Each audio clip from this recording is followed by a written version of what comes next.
In the heart of Nairobi, a palpable tension hung in the air. The year was 2024, and the streets buzzed with the energy of Kenya's youth, a generation determined to steer the country toward a brighter future. Social media was ablaze with hashtags and viral videos, demanding change and accountability from the nation's leaders.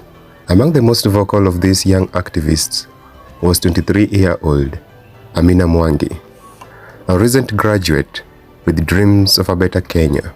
Amina had grown tired of the empty promises and stagnant policies that plagued her country. She had watched her parents struggle to make ends meet, despite their hard work and dedication. Now, with her degree in hand and a burning desire for justice, she found herself at the forefront of a movement that will shake the very foundations of Kenya's political landscape. It all began with a series of exposés on corruption within the government, shared widely across social media platforms. The revelations were damning, showing a web of deceit and misuse of public funds that implicated several key members of the president's cabinet. As the evidence mounted, so did the outrage among the youth, who took to the streets in protest, their chants echoing through the city. Enough is enough. The president, feeling the pressure from the international community and his own citizens, made a historic announcement. He would dissolve his cabinet, promising to root out corruption and restore the public's trust. The news was met with a mix of relief and skepticism. Could this really be the turning point Kenya needed? Or was it merely a political maneuver to placate the masses? For a moment, it seemed like the dawn of a new era. Amina and her fellow activists watched closely as the president announced the dissolution of his cabinet. The names of the ministers who had been implicated in corruption scandals were read out, one by one. Their positions terminated. It felt like a victory, albeit a tentative one. The young people of Kenya had spoken, and for once, their voices had been heard. But the celebration was short-lived. Within weeks, the president began to reappoint some of the very individuals he had dismissed. The same faces, now wearing new titles, returned to the halls of power, their misdeeds seemingly forgotten. The sense of betrayal was overwhelming. The youth felt deceived, their cries for justice and transparency disregarded by a leader who had promised change but delivered more of the same. Amina, disheartened but not defeated, took to social media once more, rallying her peers for a new wave of protests. "We cannot let this stand," she wrote, her words resonating with thousands across the country. "We asked for change, not a reshuffling of the same corrupt officials. Our fight is far from over." The youth of Kenya wanted more than just the removal of corrupt officials. They wanted a complete overhaul of the system. They demanded genuine accountability, transparency in government dealings, and policies that would address the pressing issues of unemployment, education, and healthcare. They yearned for leaders who would prioritize the needs of the people over their personal gain. As the protests reignited, the streets of Nairobi once again filled with the fervent cries of young people, their determination unshaken. Amina stood at the forefront, a symbol of the unyielding spirit of a generation that refused to be silenced. They had pushed for the dissolution of the cabinet once, and though they had been momentarily set back, their resolve was stronger than ever. The story of Kenya's youth was not just one of struggle, but of hope and resilience. They knew that the road ahead would be long and odious, but they were ready to fight for the future they believed in. The battle for Kenya's soul had only just begun. As the days turned into weeks, the protests grew in both size and intensity.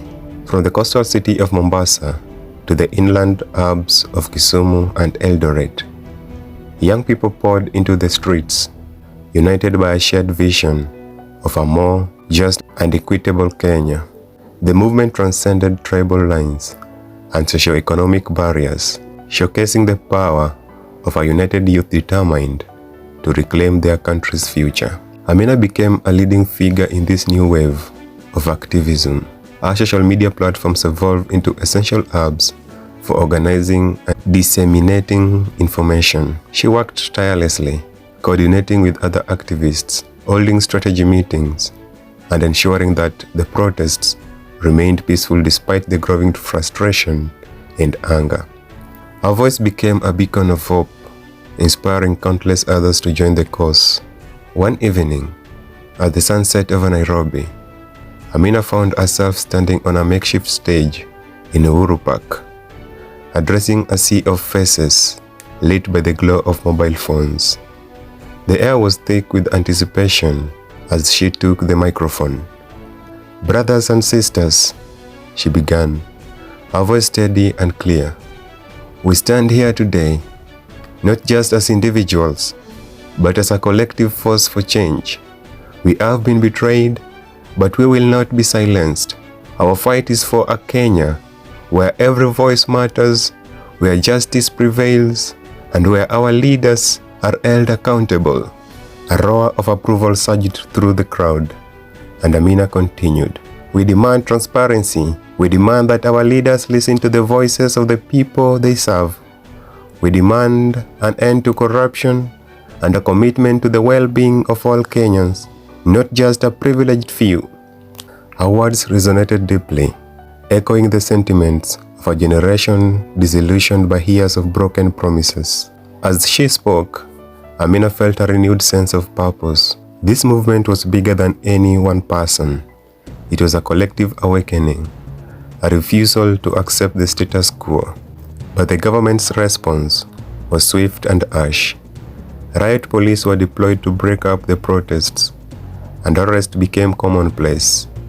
Amina herself narrowly escaped detention several times.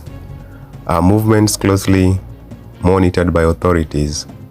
The crackdown only fueled the resolve of the protesters, transforming the struggle into a broader fight for civil liberties and human rights. In the midst of this turmoil, a surprising ally emerged, a group of older politicians who had long been sidelined by the current administration began to voice their support for the youth movement. They recognized the power and potential of this new generation and saw an opportunity to align themselves with the future leaders of Kenya. One of these politicians, former Minister Josephat Kariuki, reached out to Amina with an offer of solidarity. Despite her initial skepticism, Amina agreed to meet him over a cup of tea in a discreet location. Kariuki shared his vision for a coalition that could bridge the gap between the old guard and the youth, leveraging their combined influence to effect real change. "Your generation has the energy and the ideas," Kariuki said, his eyes earnest, "but you need experience and connection to navigate the political landscape. Together, we can create a movement that the government cannot ignore." Amina considered his words carefully. She knew that collaboration with older politicians carried risks, but the potential benefits were undeniable. The youth movement needed all the support it could get, and if Kariuki's intentions were genuine, this alliance could be a game changer. As they parted ways, Amina felt a flicker of cautious optimism. The road ahead was fraught with challenges, but with new allies and a growing support base, the movement for change in Kenya was gaining momentum. The youth had lit a spark, and now, with perseverance and strategic alliances, they were poised to transform that spark into a blazing fire of reform. The struggle was far from over, but Amina and her peers were ready. They would continue to push, to protest, to demand the Kenya they deserved, and in doing so, they were not just fighting for their own future, but for the generations yet to come.